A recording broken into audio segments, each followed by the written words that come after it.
احنا التوابل، الاكل مينفعش من غيرنا. تعالوا شوفوا فوايدنا. انا الفلفل الاسود بدي طعم للاكل، بيساعد في الهضم، بظبط الكوليسترول، وكمان بيزود المناعه. أنا الكمون بظبط مستوى السكر في الدم، بسهل الهضم، وممكن تشربني مغلي لو عايز تخس. انا القرنفل بيفيد في العنايه بالاسنان، بيضيف ريحه حلوه للاكل، بتستخدم في الشاي، وكمان بيقوي المناعه. انا القرفه بتظبط السكر في الدم، بتزود الطعم في الاكل، بتستخدم في الحلويات والمشروبات، وكمان مفيده للقلب. انا الحبهان بيساعد في تنشيط الدوره الدمويه. شوربه الفراخ ما تنفعش من غيري، بس ما تجبنيش تحت ضرسك هتزعل. انا ورق لورا بضيف نكهه للاكل حلوه، في الشوربه والطواجن تلاقيني، وكمان بيقلل الغازات.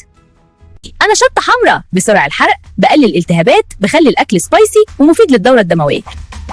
انا الكزبره بقلل السكر في الدم، موجوده في الطعميه، وطشه الملوخيه ما تنفعش من غيري.